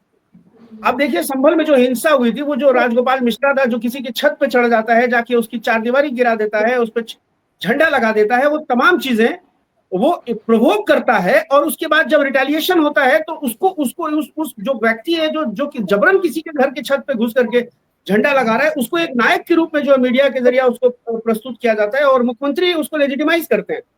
तो ये जो पॉडकास्ट में योगी आदित्यनाथ का बयान है अनुशासन वाला, ये उसी धड़े को, वही जो हरकतें हैं उनको लेजिटिमाइज करने वाला बयान है कि भाई यही जो है यही अनुशासन है, तुम इसको करते रहो, हम इसको वैधता प्रदान करने के लिए बैठे हैं। अगर सरकारें सख्त हो जाएंगी आप क्या आप अंदाजा लगा सकती हैं कि ये लोग जो मस्जिदों के आगे नाच रहे हैं, लाठी बल्लम लेके नाच रहे हैं, ये कर लेंगे? अगर इनको कानून का डर होगा, अगर इनको लॉ एंड ऑर्डर का डर होगा, तो ये नहीं करेंगे। इनको ये लग रहा है कि जो लेजिटिमाइज कर रहे हैं लोग, जो पावर में बैठे हैं वो लेजिटिमाइज कर रहे हैं, ये जो एक मीडिया का पूरा ऑरा है वो लेजिटिमाइज कर रहा है। और किस तरह से शब्दों का जाल, किस तरह से आपके जहन पे ये लोग अटैक करते हैं। मैं कल एक खबर देख रहा था, किसी गोदी मीडिया के डिजिटल पोर्टल की खबर थी। कोई महिला है, वो उसने खबर में क्या है आप देखिए, वो कहता है कि ईद के दिन डीएम ऑफिस गई और वहां जाके उसने नमाज पढ़ा। नमाज पढ़ने की सूचना मिलते ही डीएम कार्यालय में हड़कंप मच गया। मतलब हड़कंप, मतलब ऐसा क्या कर रही थी वो? बम मार रही थी डीएम ऑफिस में। और ईद के दिन, मुझे तो लगता है ईद के दिन डीएम ऑफिस में छुट्टी होती है, तो ईद के दिन वो महिला कहाँ गई थी? डीएम ऑफिस में। अरे भाई उसको कोई काम भी होगा तो वो, और मुसलमान महिला ईद के दिन डीएम ऑफिस जाएगी, मतलब किस काम के लिए जाएगी डीएम ऑफिस? अगर उसको बहुत अर्जेंट भी होगा तो उसको अगले दिन का वो वेट कर सकती है। ईद के दिन तो मुझे लगता है गरीब परिवार भी अपने घर में अपनी खुशियां मनाता है, वो जाती है डीएम ऑफिस और वहां जाके वो नमाज पढ़ने लगती है, तो आप उसको ऐसी खबर बना रहे कि हड़कंप मच गया। और जो डीएम कार्यालय के सुरक्षा कर्मी थे उनको निलंबित कर दिया गया। मतलब आप अंदाजा लगाएं कि किस हद तक सोसाइटी के अंदर में सांप्रदायिकता का जहर घोलने की कोशिश हो रही है। और कैसे कल जब हम प्रोग्राम में बात करें तब आपको अपडेट नहीं था, लेकिन बाद में आपको पता चल गया होगा कल बिहार में क्या हुआ, कैसे वीडियो बिहार के हैं कल के। बिल्कुल, मैं बता दूं, हाजीपुर से वीडियो आया है। हाजीपुर सुरक्षित सीट है। आप सोचिए कि मतलब ये वही उन्हीं दलितों को टारगेट कर रहे हैं, ये उन्हीं दलितों के अंदर सांप्रदायिकता का जहर भर रहे हैं जिनको ये मंदिरों में नहीं घुसने देते। क्या है हाजीपुर मंदिर घुसने पर ये गंगा जल से और दूध से मंदिरों को धोते हैं। ये गाली देते हुए, मुल्ला मौलवियों को गाली देते हुए जय श्री राम के गीत पर सब नाच रहे हैं और बोल रहे हैं। एक वीडियो मेरे व्हाट्सएप पे भी चल रहे थे फरसा वरसा। एक वीडियो मेरे व्हाट्सएप पे आई है, किसी मित्र ने फॉरवर्ड किया है। उसमें मुझे लगता है बमुश्किल 15-16 साल के सब लड़के हैं, मतलब वो एज ग्रुप है 15-16 साल, उससे ज्यादा नहीं। अभी वो बालिग भी नहीं है, और 4-5 जो है लड़कों का ग्रुप है, और वो इस तरह से गाली गलौज कर रहा है अल्लाह को, उसके रसूल को, कि मतलब आप अगर कोई वही, अगर उसी एज ग्रुप का वो मुसलमान अगर कोई लड़का होगा वहां पे, तो वो लड़ जाएगा उससे और फिर वही से दंगा शुरू हो जाएगा। तो इस पर बात करना और खुल करके बात करना बहुत जरूरी है। तो ये राहुल गांधी हो, तेजस्वी यादव हो, ये ढके छुपे, ये लोग माइनॉरिटी करते हैं। अरे माइनॉरिटी क्यों बोलते? भाई मुसलमान बोलने में तुम्हें शर्म क्यों आती है? बोलो मुसलमान भी, मुसलमान शब्द का भी इस्तेमाल करो अपने स्पीच में, कि मुसलमानों को छोड़ दीजिए आप, या मुसलमानों की बात कीजिए। आप माइनॉरिटी बोल करके मुसलमानों को आप कहीं ना कहीं उससे बाहर निकाल देते हैं। आपको लगता है कि इससे जो आपका हिंदू वोटर है वो नाराज हो जाएगा। तो अगर आप इतने इनसिक्योर हैं मुसलमानों से, तो फिर आप जो है मुसलमानों से उम्मीद क्यों करते हैं? और जो समाज में जो सांप्रदायिकता बढ़ रही है, इसको आप कैसे रोक पाएंगे? क्या आपके एजेंडे में ये शामिल नहीं है कि सांप्रदायिकता को रोकना है? इससे नुकसान तो बहरहाल आप ही को हो रहा है ना। अगर मुसलमानों का घर कमेंट करना चाहूंगी कि हमारे यहाँ संप्रदाय, ये अल्पसंख्यक का मतलब मुसलमान ही समझा गया है बेसिकली, इसलिए। तो अगर अल्पसंख्यक आप कह रहे हैं, तो हम जो आम जनता में जो अवधारणा है कि वो मुसलमान ही है, वो कभी सिख और जैन के बारे में नहीं सोचते हैं। ईसाई हैं, सभी लोग हैं उसमें, कई सारी जातियां हैं, कई सारी कम्युनिटीज हैं, बोहरा मुसलमान है, बहुत सारे लोग हैं। लेकिन आप अल्पसंख्यक कह करके मुसलमानों को ये कर, चलिए ठीक है, लेकिन मेरा कहना ये कि इसको आपको खुल के टारगेट करना चाहिए। तेजस्वी जो A to Z की बात कर रहे हैं वो मुगालते में है। तो मेरा अपना ये मत है कि तेजस्वी अगर A to Z की बात कर रहे हैं तो मैं उनको मानता हूं कि वो मुगालते में है। उनको लग रहा है, उनको लगा ये अगर A to Z नहीं, वो उनको जो वोट मिला है, वो जो डेंट लगाने में कामयाब हुए हैं थोड़ा सा नीतीश कुमार के वोटर में, कुशवाहा समाज में, वो वोट उनको थोड़ा बहुत तो हर जगह मिला है, लेकिन भूमियारों का वोट उनको वही मिला है जहां भूमियार कैंडिडेट है। वैशाली में मुन्ना शुक्ला थे तो भूमियारों का वोट मिला राजद को, दूसरी किसी सीट पे नहीं मिला है। मैं ये कह रहा हूं कि कुशवाहा समाज से उन्होंने जितने कैंडिडेट दिए थे लोकसभा में, 6-7 कैंडिडेट थे, तो कुशवाहा समाज का वोट हर जगह, हर लोकसभा कॉन्स्टिट्यूंसी में थोड़ा थोड़ा आरजेडी की तरफ शिफ्ट हुआ है। तो मेरे कहने का यही मतलब है कि आप A to Z करके आपको लग रहा है कि आप सवर्णों का वोट आपको वहीं मिलेगा जहां सवर्ण होंगे। आपके पास अब वो चेहरे भी नहीं है। कभी रघुवंश बाबू हुआ करते थे आपके पास, जगदानंद सिंह हुआ करते थे आपके पास, बड़े कद्दावर नेता थे, राजपूत समाज के बड़े प्रभावी व्यक्ति थे। तो रघुवंश बाबू की वजह से, प्रभुनाथ सिंह की वजह से थोड़ा बहुत वोट आपको राजपूत समाज का मिल जाता था, लेकिन वो अब नहीं मिल रहा है आपको। रमई राम भी आपके पास हुआ करते थे एक जमाने में, तो रमई राम की वजह से थोड़ा सा महादलितों का वोट भी आपको मिलता था, अब वो भी उतने सक्रिय नहीं है। तो अब आपको जो एक तो आपकी जो हार्ड वो आपका जो समीकरण है माई समीकरण को आप एक्सटेंड करिए, इसमें कहीं कोई बुरी बात नहीं है, करना भी चाहिए। आप माई समीकरण के बहाने जो है जब आप 32% वोट के चंक पे खड़े हुए, उसके बाद भी आप 20 साल से सत्ता से बाहर हैं, तो निश्चित रूप से थोड़ा थोड़ा आपको हर कम्युनिटी से वोट लेना चाहिए। और मुझे लगता है कि कांग्रेस इसी एंड से मेहनत कर रही है कि उसको ये लग रहा है कि महागठबंधन में जो एक जो अलाई पार्टनर है राष्ट्रीय जनता दल, उसके पास तो 18 और 14 32% का वोट चंक है ऑलरेडी, इसमें हमको थोड़ा सा प्लस करना है। तो हमारे एंड से कौन जाएगा? मुसलमान तो एक कॉमन फैक्टर हो गया भाई, मुसलमान तो इनको भी दे रहा है वोट, उनको भी दे रहा है। अब जो महादलित जातियां हैं, जो पिछड़ी जातियां हैं, वहां से आपको थोड़ा सा वोट लेकर के आना है अपने फोल्ड। तो आप देखेंगे, इसलिए राहुल गांधी जो नोनिया समाज के नायक को आकर के याद करते हैं, 2.25% का उनका भी वोट चंक है। इससे पहले वो पासी समाज के जो हैं चौधरी जगलाल, उनकी जयंती में आते हैं, उनको एड्रेस करते हैं, उनको क्लब करने की कोशिश करते हैं। उससे पहले वो मांझी, दशरथ मांझी के बेटे को जो है वो लेकर के आते हैं अपने साथ, भागीरथ मांझी को, उनको जोड़ने की कोशिश करते हैं। तो ये कांग्रेस अपने एंड से इस तरह की कोशिश कर रही है। और राहुल गांधी ने एक बहुत लंबी लकीर खींच दी है कि अगर आप सवर्ण है, मतलब अगर आप सवर्ण नहीं है तो आप 2 दर्जे के नागरिक हैं। सर बिल्कुल सही कह रहे थे कि उसमें आप जो है, उसमें आपकी ऑडियंस में बहुत सारे सवर्ण है, 50% ऑडियंस आपकी सवर्ण बैठी है, लेकिन उसके बाद अगर आप इतना बोल पा रहे हैं तो ये वाकई जो है। और अभी देखिए कि सवर्णों की, राहुल गांधी जो कह रहे हैं कि अगर आप सवर्ण नहीं है तो आप 2 दर्जे के नागरिक है, इसमें इसको अगर आप मॉरल देखेंगे, नैतिकता के आधार पर इसको बल कहां से मिलता है? आप देखिए कि दिल्ली के मुख्यमंत्री जो है रेखा गुप्ता, वो एक कॉन्क्लेव में बैठी है मानक गुप्ता के चैनल पर, न्यूज 24 जैसा बड़ा चैनल, उसके चैनल पे बैठ करके वो एक एक नेता के बारे में उनसे कहा जाता है कि आप एक एक शब्द बोलिए, तो वो अखिलेश यादव के बारे में कहते हैं टोटी चोर। आप बताइए, ये 2 रुपल्ली ट्रोल की जो भाषा है, ये जो पेड वर्कर है उनके 2 रुपल्ली ट्रोल, वो एक संवैधानिक पद पे बैठी हुई महिला बोल रही है, और महिला बोल रही है। मतलब उस जगह पे सुषमा स्वराज भी बैठी है, उस जगह पे शीला दीक्षित भी बैठी है। वो पहले ट्रोल थी, उसके उनके बिल्कुल सारे उनके यही कहना चाहती बिल्कुल उनके नवरत्नों को तो हमने देखा है। बीजेपी में शक्तिमान ही गंगाधर है और गंगाधर ही शक्तिमान है, ट्रोल तो सबसे ऊपर भी बैठा है। बिल्कुल, जो जितना बड़ा ट्रोल होगा उतनी बड़ी गद्दी का हकदार होगा। सुविचारी महिला है वो, कितनी सुविचारी महिला है, किस तरह से केजरीवाल की मां को गाली देने में कोई वो नहीं हिचकती है। और आप देखिए कि कपिल शर्मा के बारे में जब उनसे पूछा जाता है तो कहती है कपिल शर्मा सच डेयरिंग के साथ सच बोलने वाले व्यक्ति। मतलब कपिल शर्मा ने जो नरेंद्र मोदी के बारे में बोला था, उनके पारिवारिक आचरण के बारे में बोला था, तो फिर उसको हम क्यों नहीं वैध? कपिल मिश्रा, माफ कीजिएगा, कपिल मिश्रा के बारे में वो कहती है कि साहस के साथ सच बोलने वाले व्यक्ति है। जबकि हकीकत ये कि एमनेस्टी ने तो फिर एक मतलब संज्ञान लेने को कहा है, और ये सुप्रीम कोर्ट को खुद संज्ञान लेना चाहिए बतौर सीएम। जैसे उन्होंने कहा कि अपने ही लोगों से सामान खरीदना, रामनवमी में ये बात की है। बिल्कुल, ट्वीट है नहीं। और सबसे घृणित तो ये है कि अखिलेश यादव के बारे में एक इस तरह के अपमानजनक शब्द बोलना, टोटी चोर जैसा शब्द बोलना, मतलब एक। और अखिलेश यादव का जो स्टैंड है कि भाई न्यूज 24 पर उन्होंने अपने तमाम प्रवक्ताओं के लिए एक लिस्ट जारी कर दी है कि अब न्यूज 24 के ऊपर जो है कोई भी प्रवक्ता समाजवादी पार्टी का नहीं जाएगा, हम उनके जो भी रिपोर्टर्स होंगे उनको बाइट नहीं देंगे। ये काम जो है सवाल है कि राजीव शुक्ला को अभी तुरंत कांग्रेस के सेटअप पे लाया गया है, क्या मानव गुप्ता को बाहर करेंगे? क्योंकि जो सवाल आपने सकेब कहा कि टोटी चोर कहने के बाद, ये कपिल मिश्रा के बारे में, चलिए टोटी चोर पे वो हंसा, और कपिल मिश्रा के मामले पे वो काउंटर कर सकता था कि उन्होंने तो मोदी जी के बारे में भी ट्रूथ एंड डेयरिंग किया। सर तो ये कह तो यदि शुक्ला को कांग्रेस बाहर नहीं कर सकती और मानव गुप्ता को राजीव शुक्ला बाहर नहीं कर सकते, तो फिर सारी बातें तो वहां है ना। हमें जो गालियां मिलती हैं हमारे साथी दे गए, वो लगता है सही कहा गया, जस्टिस फॉर एजुकेशन जी, उन्होंने करेक्ट नहीं किया अभी तक। सर अगर गोदी मीडिया में इतना मॉरल एथिक्स होता तो वो तब नहीं टोक सकता था जब एक फिल्म अभिनेत्री जो भी मौजूदा सांसद है वो कह रही थी कि असली आजादी तो 2014 में मिली है, और वहां एंकर हंस रहा था।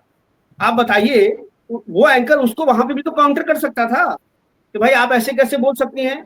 नविका कुमार जो है उनके कारनामे हम लोग देखते रहते हैं। ये बाकी अपना ये राजीव त्यागी जी, स्वर्गीय राजीव त्यागी जी जो अब नहीं है दुनिया में, उन्होंने अमीश देवगन के बारे में क्या कहा था, कभी कभी तो मुझे लगता है कि उनका ऑब्जर्वेशन बिल्कुल सही था उसके बारे में।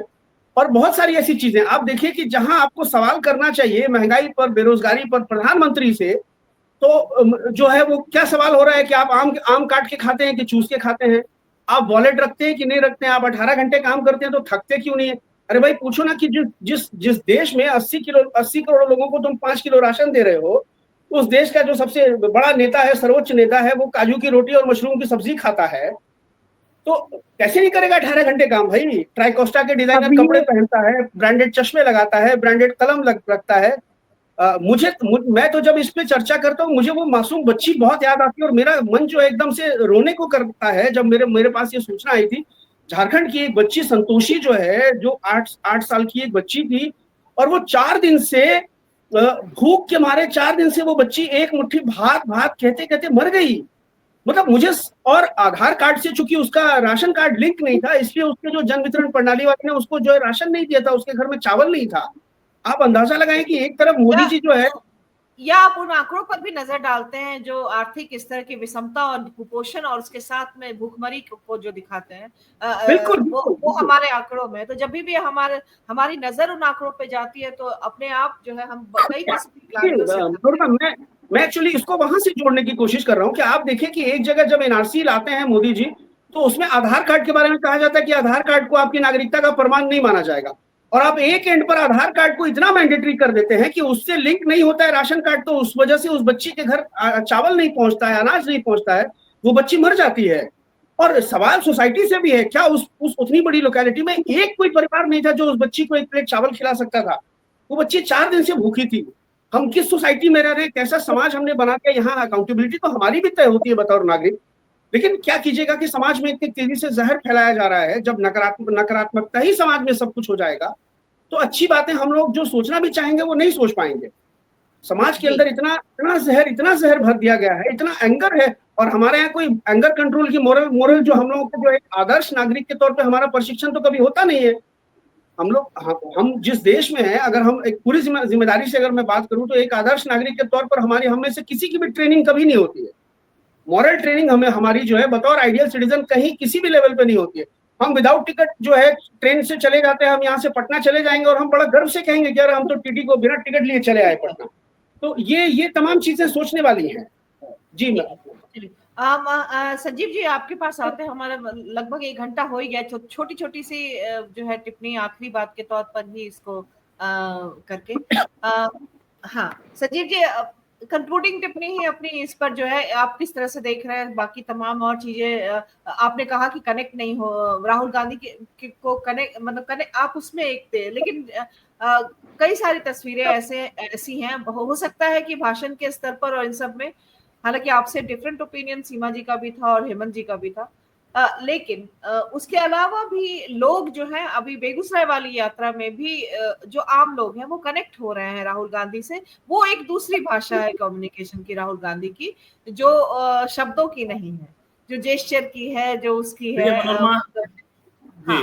एक टिप्पणी है नंदलाल यादव की, वो सुबह देखिए दोपहर में वो जो आपने शायद जो इसकी बात कही थी कि अल्लाह ताला ने जो कहा था आपने, तो उसको लेकर थोड़ा नंदलाल जी उनको लगा था होगा, मुझे ऐसा लगा, और बाकी उन्होंने उत्तर क्या दिया अभी मुझे ध्यान नहीं है, लेकिन अल्लाह ताला वाले पे उनको थोड़ा ऐतराज हुआ होगा कि आप एक, तो फिर वो ईश्वर और बाप आदि कहा उन्होंने।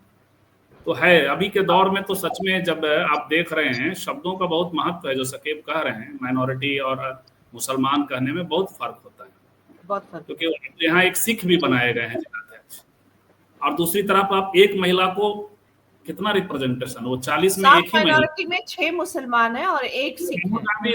आज राहुल गांधी का 2/3 क्लेम को तो हम एकदम खारिज करते हैं, मुश्किल से 55 से 60% अभी भी सवर्ण और अशराफ हैं, जो हमने वीडियो बनाया है, जो भी जा सकते हैं आर्काइव में जाकर देख सकते हैं। तो ये उनको फीडबैक क्या, तो मैंने इसीलिए कहा उनकी टीम गलत है। दूसरी बात मैं ये कह रहा हूं, देखिए एक वोट में क्यों नहीं कन्वर्ट होता है, राहुल गांधी ने इससे ज्यादा चेतस समाज जो है, बिहार का समाज चेतस नहीं है, कम से कम फुले अम्बेडकराइट धारा में, वो फुले महात्मा फुले की तस्वीर दिखा रहे थे लेकिन उसी महात्मा फुले की बात, उन्हीं की बात करते करते वो बुद्धू नोनिया को क्यों नहीं बोल सके, मैं ये सवाल कर रहा हूँ आपसे। जिनके जयंती में आए थे, भूल कैसे हाँ। जाते हैं? और जो तय प्रजापति नाम लीजिए, कार्यक्रम के तहत था। लालू जी क्यों कम्युनिकेटर अच्छे हैं? मोदी जी कैसे वो चेतक की नानी तलाश लेते हैं? आप समझिएगा इस बात को, जनता के बीच जाइएगा। ठीक है, आप तो देखिए, वो आपने, हम कई बार हम लोग उस उपन्यास की चर्चा कर चुके हैं, भगवती चरण वर्मा का उपन्यास है। ईश्वर जो है ना, वो जनता को दिख जा रहा है, मुझे नहीं दिख रहा है, मैं क्या करूं? क्योंकि उसका कनेक्शन, अब आप यहाँ आए, पिछली बार भी वही किया, जगलाल चौधरी जी के बारे में आपने उस तरह से बात नहीं कर पाए। अब वो अंबेडकर जी कहते हैं और मोची जी कहते हैं, तो चुभता है मनोरमा मुझे, मैं क्या करूं? आप अंबेडकर जी कह रहे हैं और चाह रहे हैं अंबेडकराइट से कनेक्ट हो जाए, उसमें तो 4-10 लोग जिनका हित है, जिनको लगता है टिकट मिलेगा, वो आपसे कनेक्ट हो लेनी पड़ेगी, वो भाषा लेनी पड़ेगी। हमारे भी कई बड़े भाई हैं, मित्र हैं, जिनका हम आदर करते हैं, वो काशीराम जी तक को गालियां दे रहे हैं और राहुल गांधी को महान कह देंगे। आज तक आपसे बाबा साहब मुंह से क्यों नहीं निकलता है? क्योंकि आपकी ट्रेनिंग नहीं है, आप नहीं कनेक्ट हो पा रहे हो। सबसे पहले राहुल जी को ये करना होगा, तब वो जान पाएंगे कि उनके सामने जो लिस्ट दिया गया है वो 2/3 का लिस्ट है कि कोई खेल है इसमें। ये समझना है ना। आप जाति, आप मनोरमा, देखिए, मैंने एक बार कहा था कि मगध में जाके चाइनीज पढ़ाना और चाइना में जाके मगही पढ़ाना नहीं संभव है। यदि आपका इकोसिस्टम आज भी कांग्रेस का राजीव शुक्ला वाला है, या बिहार में यदि भूमिहार राजपूत, अभी भी लड़ाई भूमिहार राजपूत का हुआ भाई। वो कहता हुआ बाहर निकला कि मैं भूमिहार था, इसलिए एक राजपूत ने, विधायक ने मुझे पीटा। हाँ। उसमें 2 लड़ाइयां हुई आश्रम में। हाँ, मुझे तो ये मसला है। यही इसलिए मैं अक्सर कहता हूं कि आपको कनेक्ट होने के लिए, आपको काम करने के लिए, आप जिस दिशा में आए हैं उस दिशा में आपको पहले अपनी ही टीम बदल लीजिए। उसके बाद यहाँ भी जो कर रहे हैं, जो कर रहे हैं उसका स्वागत है। मुश्किल है करना कांग्रेस का इतना। आप कांग्रेस में अति पिछड़ा तो कितनी कवायद करनी पड़ी हमको पता है, क्योंकि जिला चलाना है, किसी एक कमेटी में ला करके बैठा नहीं देना है, तो चूंकि है ही नहीं आपके बीच। तो अब आप जब आ रहे हैं, तो ये मेरा कहने का अर्थ ये है, जब आप अंबेडकर जी बार बार अंबेडकर जी करते हैं और अंत में बोलते हैं कि हमको मिले थे मोची जी और उनके बेटे जी को हमने ये सब दे दिया जी, तो ये नहीं चलता। ये फिर यहाँ संकट है मनोरमा। ठीक है सीमा जी, आपके पास भी मतलब एक कंक्लूडिंग टिप्पणी आगे आप किस तरह से देख रही है, जो है जिन चीजों को पर कांग्रेस को आने वाले दिनों में फोकस करना चाहिए, वो एरिया आप कहाँ पर मान रही हैं? मैं पहले तो उनकी टिप्पणी पे बोलूंगी कि मोदी जी नहीं थकते, क्योंकि वो बायोलॉजिकल नहीं है, तो इसलिए वो काम कर सकते हैं कितने भी घंटे। तो वो जैसे राहुल गांधी की भाषा के बारे में संजीव जी बोल रहे थे, तो मैं फिर से जी की जो हम बात कर रहे हैं, तो ये है कि मोदी जी और लालू जी बहुत की अपब्रिंगिंग, परिवेश बिल्कुल अलग परिवेश और समाज से आते रहे हैं। उनकी कंडीशनिंग और उनकी पूरा एजुकेशन वहां से हुआ है। राहुल गांधी के लिए बहुत मुश्किल है एकदम से वैसा हो पाना, फिर भी इतनी कोशिश करके और यहाँ तक आना है, तो हम उसको डिस्क्रेडिट मैं तो नहीं करना चाहूंगी। हाँ, बहुत कुछ सीखना है, बहुत कुछ सीखा है उन्होंने, लेकिन वो एकदम से, अब मैं ये कहूँ कि इतना एकदम से स्वाभाविक रूप से राहुल गांधी में जैसे लालू जी में या मोदी जी में आता है, नहीं आ सकता है। थोड़ा हमें सब्र और इंतजार करना पड़ेगा। और हाँ, बिल्कुल कांग्रेस की जो ये जो वोट की भी बात है, जो सबके मतदाता सेम है, यहाँ तक कि एमएल की भी के जो मतदाता है वही है, कांग्रेस के भी वही होंगे, इंडिया गठबंधन के। तो बिल्कुल एक मेरा तो मानना है कि बिल्कुल सवर्णों को अलग रख देना या किसी एक को, ये तो मुझे लगता है कि सबको साथ लेके चलने की जरूरत है। जब आरजेडी A to Z पे आ गई है, तो कांग्रेस को इससे वो भी, हालांकि पहले कांग्रेस में भी सिर्फ एक ही वर्ग के लोग थे, सवर्णों की बात थी, तो अब एक तरह से सबको शामिल करना, इनकी भी A to Z की ही राजनीति है। तो मैं ऐसे देखना चाहूंगी कि राहुल गांधी को जरूर सीखने की जरूरत है भाषा और कनेक्शन के तौर पे, लेकिन हमें ये समझना पड़ेगा कि वो स्वाभाविक रूप से थोड़ा टाइम लगेगा। बहुत आए हैं, बहुत जेस्चर और चीजों में बहुत चेंज आया है, और थोड़ा और सब्र संजीव जी इससे थोड़ा हमें देना चाहिए उनको ये बहुत एक लंबी बात यात्रा और तय की है उन्होंने। सीमा जी जी और सब लोग से मैं एड्रेस कर रहा हूँ कि जी जी ये कांग्रेस को सुविधा नहीं है, कांग्रेस को मैकेनिज्म में ये लाने की जरूरत है। और मतलब ये बनाना, बाइनरी बनाना, जो हेमंत जी को जो अच्छा लगा वो हमको भी अच्छा लगा, सबको अच्छा लगेगा हम्म जो धारा के हैं, फुले अम्बेडकराइट धारा के अग्रेसिव लाइन वाले हैं।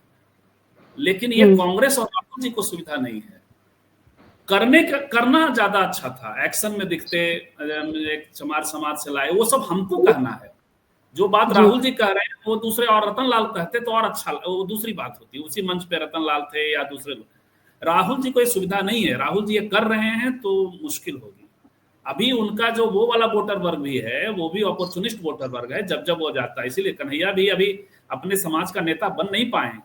उनके समाज को सिर्फ अच्छा लगता है कि एक हमारा युवा जो है उनके वहां समाज का वोटर नहीं उनके हुआ। समाज का बड़ा हिस्सा जो है, कन्हैया कुमार के समाज का बड़ा हिस्सा जो है, उनको अभी भी वही देशद्रोही वाले टैग में रखा हुआ है। बिल्कुल। अभी और भाजपा उनका का कोर नेता वोटर गिरिराज सिंह है।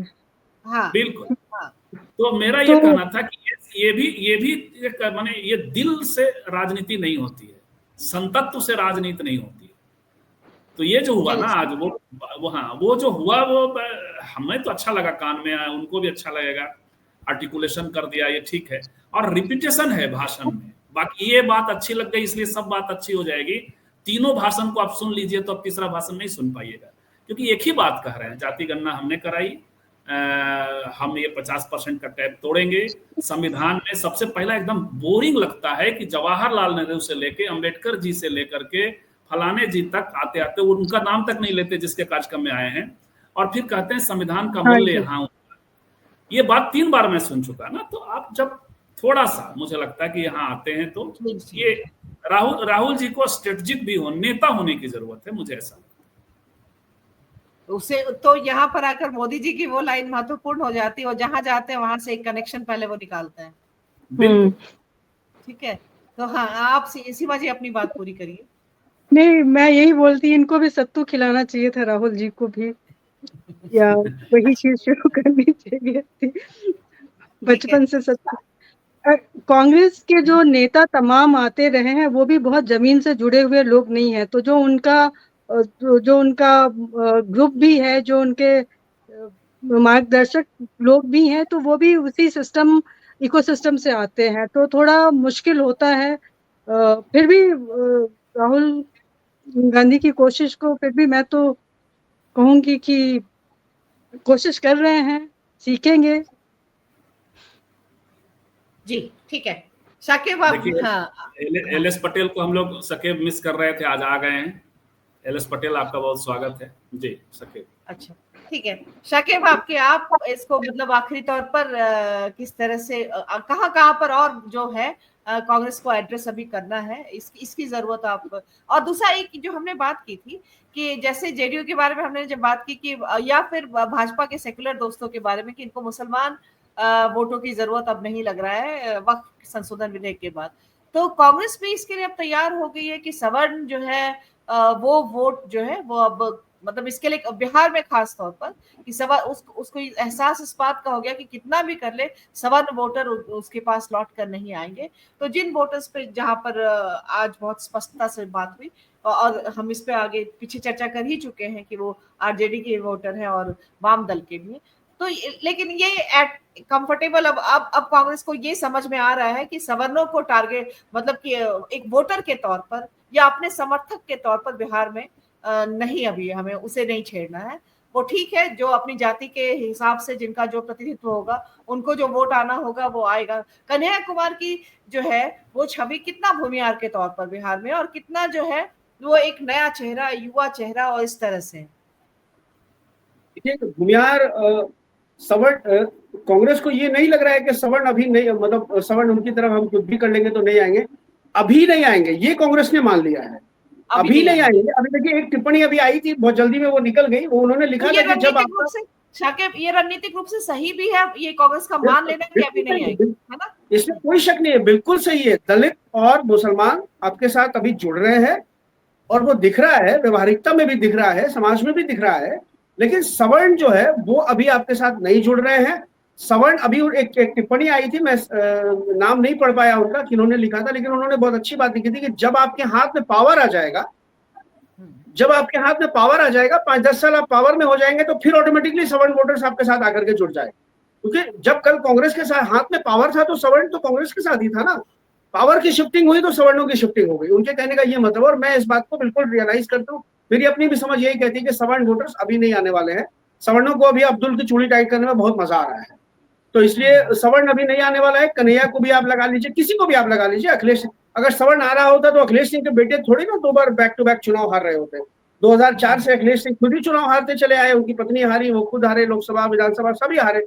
तो सवर्ण कांग्रेस के सिंबल पे अभी आपके साथ नहीं जुड़ रहा है। अलबत्ता आप एक बड़ा मैसेज देने की कोशिश कर सकते हैं, जो बड़ा वोट चंक है, लगभग 85% का जो वोट चंक होता है, आप उसको एक बड़ा मैसेज देने की कोशिश कर सकते हैं अलग अलग सेक्शंस के साथ कि हम आपके हैं, और रिजर्वेशन को आप एड्रेस कीजिए, मजबूती के साथ एड्रेस कीजिए। और बिहार में 2-3 चीजें आप जिस पर एनडीए की घेराबंदी बहुत मजबूती से कर सकते हैं। एक तो संविधान की नवी अनुसूची में शामिल करवाने वाला जो मामला है, आप देखिए, आप उसके लिए जयललिता का उदाहरण दे सकते हैं, कैसे उस मजबूत महिला ने तमिलनाडु में जो है आरक्षण की सीमा बढ़ाई, और उसको बरकरार रखने के लिए उन्होंने जो है नरसिम्हा राव की सरकार को कमिटमेंट, समर्थन उसी शर्त पे दिया कि आप जो है, हमने आरक्षण की सीमा तमिलनाडु में बढ़ाई है, आप उसको नवी सूची में डालेंगे तो हम आपको समर्थन देंगे। तो ये अगर चाहते तो नीतीश जी भी कर सकते थे। मोदी को समर्थन देने से पहले 12 सांसदों की पार्टी थी, वो कह सकते थे कि हमारा सवाल है, हमने 65% आरक्षण बढ़ाया है, आप इसको नवी अनुसूची में शामिल करिए, ये हमारे साथ कमिट कीजिए, उसके बाद हम समर्थन आएंगे। नीतीश जी ने तो ऐसा कुछ नहीं कहा। स्पेशल स्टेटस का मामला है, उसको भी राहुल गांधी अगर एड्रेस करना शुरू कर दें कि भाई विशेष राज्य के दर्जे के नाम पर आपने जो है इतना साल 2-3 चुनाव लड़ लिए, क्या हुआ। और मैं सुबह एक चैनल पे बोल रहा था, संजीव सर की बात है कि अभी जो वोटर्स है, अब जो ये भाजपा जो कर रही है ना कि 2005 से पहले क्या होता था जी, एक पूरी जनरेशन तैयार हो गई है। नीतीश जी की सत्ता आने के बाद से एक पूरी जनरेशन, नई खेप तैयार हो गई है बिहार के अंदर में। नया वोटर है, उसने 2005 से पहले का बिहार नहीं देखा है, उसने सुना है, लेकिन वो मौजूदा बिहार देख रहा है कि क्या लॉ एंड ऑर्डर की स्थिति है, किस तरह से समाज में नफरत है, किस तरह से बेरोजगारी है, किस तरह से जो है महंगाई चरम पर है, स्कूल कॉलेजेस अच्छे नहीं है, कोई इंफ्रास्ट्रक्चर नहीं है। आईटी सेक्टर में आप अंदाजा लगाएं कि 50 लाख से ज्यादा वर्कफोर्स इंडिया में है, जिसमें 45% से ज्यादा बिहार की भागीदारी है। तो बिहार का नौजवान आज ये सोच रहा है कि वो जाकर के बेंगलुरु को बेंगलुरु बना सकता है, हैदराबाद को हैदराबाद बना सकता है, तो बिहार को वो बिहार के अंदर कोई बेंगलुरु क्यों नहीं बन सकता है, बिहार के अंदर हैदराबाद क्यों नहीं बन सकता। ये उस लेवल पर जाकर के आज का युवा सोच रहा है। तो कांग्रेस अभी मुद्दों की राजनीति कर रही है, अच्छी बात है। और संजीव सर ने जैसा कहा कि आपको शब्दों का बड़ा महत्व होता है, तमाम चीजें शब्दों पर निर्भर करती हैं कि आप किसको कहाँ एड्रेस करेंगे। मैंने मुसलमान इसलिए कहा कि सांप्रदायिकता की जब आप बात करिए तो आप मुसलमान का नाम लीजिए, क्योंकि इस वक्त जो है सांप्रदायिकता का सबसे ज्यादा शिकार जो है वो मुसलमान हो रहा है, दूसरी प्रायोरिटी उस तरह से नहीं हो रही है जिस तरह से मुसलमान हो रहा है। तो और आप देखिए कि आप इस देश को अभी जो है परसों या कल की शायद खबर है, तो 300 लोगों को 2-2 लाख रुपए का जुर्माना लगाया है मुजफ्फरनगर में जो है पुलिस वालों ने, जो कि उन्होंने वक्फ अमेंडमेंट एक्ट का विरोध किया है। आप सोचिए कि ये आपका मौलिक अधिकार है, यहाँ वो अटैक कर रहे हैं माइनॉरिटी मुसलमानों को सामने रख करके। तो फिर आप जो है मुसलमान कहने से क्यों हिचकिचा रहे हैं। आप कहिए कि मुसलमानों के साथ आज हो रहा है तो कल आपके साथ भी होगा। तो ये तमाम बातें हैं। बाकी एक अच्छा स्टैंड लिया है कांग्रेस ने, नए साल में जो नई मूव्स हम कांग्रेस के अंदर देख रहे हैं, जो चाहे वो प्रदेश अध्यक्ष का बदलना हो, कन्हैया को यात्रा के लिए निकालना हो, राहुल गांधी का बार बार बिहार दौरा हो, और कोशिश करना कि ये जो छोटी छोटी जातियां हैं उनको अपने साथ क्लब करना, ये तमाम चीजें अच्छी हैं, लेकिन इसको और मजबूती से करने की जरूरत है। एनडीए आपके मुकाबले में जो उसकी रणनीतिक क्षमता है वो आपसे कहीं बेहतर है, क्योंकि उसके पास संसाधन आपसे ज्यादा है, मीडिया उसका है, संसाधन आपके सही दिशा में कांग्रेस ने आप कदम बढ़ा दिया है। जी बिल्कुल बिल्कुल। संजीव जी, एक टिप्पणी बार बार फ्लैश हो रही थी, उस पर अगर आप 1-2 वाक्य में जल्दी से कहें, फिर हम चर्चा खत्म करते हैं। नहीं, वो बाइंड्री वाली बात मैंने नहीं, बस मैं ये कह रहा हूँ कि बहन जी जैसे बहन जी नहीं बोल सकती, या अखिलेश जी भी जिस तरह से नहीं बोल सकते, आईटी सेल वगैरह मैंने कहा ही कि ये काम सुविधा रतन लाल जी को है, संजीव चंदन को है, हम सबको है कि हम बात करें राहुल जी के एक्शन का एनालिसिस उस तरह से करें। लेकिन राहुल जी को यह सुविधा नहीं है, या खड़गे साहब को तो भी नहीं सुविधा है कि आप वहां से इस तरह से चीजें कर सके। कांग्रेस का जो ये है सेटअप उसके हिसाब से। ठीक है, चलिए, तो हम आगे भी राहुल गांधी या कांग्रेस की जो कोशिश है बिहार में रिक्लेम करने की अपनी जमीन को, लेकिन साथ में गठबंधन के साथ पूरी तरह से संतुलन बनाकर रखने और आगे जो है चुनौती पेश करने की एनडीए भाजपा जेडीयू जो है उसके गठबंधन को, तो ये एक सही दिशा में अब उठा हुआ कदम लग रहा है। आगे देखते हैं किस तरह से चीजें अनफोल्ड होती हैं, हमारी नजर रहेगी। आप सबका बहुत बहुत शुक्रिया, आभार आप तीनों का। हेमंत जी चले गए, हेमंत जी का भी चर्चा में शामिल होने के लिए, और आप सभी दर्शकों का, आउटसाइड पैनलिस्ट का टिप्पणियों के लिए और इतनी देर तक इस चर्चा में हमारे साथ बने रहने के लिए। हमारे चैनल को सब्सक्राइब करिए, लाइक करिए। कल फिर मिलते हैं हम किसी और समसामयिक विषय पर।